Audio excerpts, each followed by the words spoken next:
ದುಡ್ಡು ಕೊಟ್ರೆ ನಮ್ ಜನ ಏನ್ ಬೇಕಾದ್ರೂ ಮಾಡ್ತಾರೆ, like including celebrities, influencers, creators ಯಾರಿದಾರಲ್ಲ ಎಲ್ಲರೂ. ಜಸ್ಟ್ ಇಮ್ಯಾಜಿನ್ ಮಾಡಿ, ಅಂಬಾನಿ ಅವ್ರ ಮಗನ್ ಮದ್ವೆಗೆ top 3 Khans of India, Shahrukh Khan, Salman Khan, Aamir Khan ಬಂದು ಡ್ಯಾನ್ಸ್ ಮಾಡಿದ್ದಾರೆ.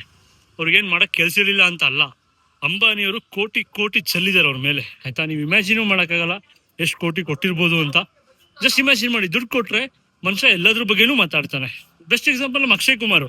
ಮುಂಚೆ ಪ್ರೋಟೀನ್ ಮಾಡಲ್ಲ, ಪ್ರೋಟೀನ್ ಸಪ್ಲಿಮೆಂಟ್ಸ್ ತಗೊಂಬಾರ್ದು, ಹಂಗೆ ಹಿಂಗೆ ಅಂತೆಲ್ಲ ಪುಂಕ್ತಿದ್ರು ಮೋಟಿವೇಶನ್ ಆಗಿ. ಅದೇ ಒಂದ್ 2 ಕೋಟಿ ಜಾಸ್ತಿ ಕೊಟ್ಟ ಮೇಲೆ ಒಂದು ಬ್ರ್ಯಾಂಡ್ ಗೆ ಸಪ್ಲಿಮೆಂಟ್ ಗೆ ಅಂಬಾಸಿಡರ್ ಆಗಿ ಪ್ರಮೋಟ್ ಮಾಡಿದ್ದಾರೆ. ನೀವು ಬರೀ ದುಡ್ಡು ಕೊಟ್ರೆ ಎಲ್ಲ ಮಾಡೋದಾದ್ರೆ ನೀವು ನಮ್ಮ ದೇಶದಲ್ಲಿ ಇದ್ದು ವೇಸ್ಟ್ ಬ್ರೋ. ಯಾಕಂದ್ರೆ ನೀವು ಬರೀ ಏನಂತೆಲ್ಲ ದುಡ್ಡಿಗೆ ನಿಂತಿದ್ದೀರಾ. ದುಡ್ಡಿದ್ರೆ ಫೈನೆಸ್ಟ್ ಎಡಿಟೆಡ್ ರೀಲ್ ಬರುತ್ತೆ ನಮ್ಮ ಕನ್ನಡ ಇನ್ಫ್ಲೂಯೆನ್ಸರ್ಸ್ ಗೆ ಅಥವಾ ನಮ್ಮ ಇಂಡಿಯನ್ ಇನ್ಫ್ಲೂಯೆನ್ಸರ್ಸ್ ಅಥವಾ ಯೂಟ್ಯೂಬರ್ಸ್ ಗೆ. ದುಡ್ಡು ಕೊಡ್ರಿ, 1 ಕೋಟಿ ಕೊಡ್ರಿ, ಯಾಕೆ ವಿಡಿಯೋ ಬರಲ್ಲ ನೋಡ್ತೀನಿ ನಾನು, ಆಯ್ತಾ. 1 ಕೋಟಿ ಇಲ್ಲ ಬೆಂಗಳೂರಲ್ಲಿ ಒಂದು ಫ್ಲಾಟ್ ಕೊಡ್ತೀನಿ, ಇಲ್ಲ ನಿಮಗೆ ಇಷ್ಟು ಸೈಟ್ ಕೊಡ್ತೀನಿ, ಇಷ್ಟು ಗೋಲ್ಡ್ ಕೊಡ್ತೀನಿ, ಕಾರ್ ಕೊಡ್ತೀನಿ ಅಂತ ಒಂದು ಆಫರ್ ಮಾಡಿ, ಯಾಕೆ ಹೈ ಕ್ವಾಲಿಟಿ ಎಡಿಟೆಡ್ ಒಳ್ಳೆ ಸ್ಕ್ರಿಪ್ಟ್, ಒಳ್ಳೆ ಕ್ವಾಲಿಟಿ ಕಾಂಟೆಂಟ್ಸ್ ಬರಲ್ಲ ನೋಡ್ತೀನಿ. ಅವಾಗ ಯಾಕೆ ಅವರು ದೇಶದ ಇಶ್ಯೂಸ್ ಬಗ್ಗೆ ಮಾತಾಡಲ್ಲ ನೋಡ್ತೀನಿ. ಮನಿ ಮ್ಯಾಟರ್ಸ್ ಬ್ರೋ. ದುಡ್ಡಿಗೆಲ್ಲ ಮಾತಾಡ್ತಾರೆ, ದುಡ್ಡಿಗೆಲ್ಲ ಸೆಲ್ ಆಗ್ತಾರೆ. ಸೊ ಮಾಡ್ಲಿ ಬ್ರೋ, ಅವ್ರದ್ದು ಇದು ಅಂತೆಲ್ಲ ಪರ್ಸನಲ್ ಮಾಡ್ಕೊಂಡು. ಬಟ್ ಅದೇ ಒಂದು ದೇಶಕ್ಕೆ ಅಂತ ಬಂದಾಗ ಅದನ್ನು ಕೂಡ ದುಡ್ಡು ಕೊಟ್ಟೆ ಮಾಡಿಸ್ಕೋಬೇಕು ಅವ್ರ ಕೈಲೆಲ್ಲ.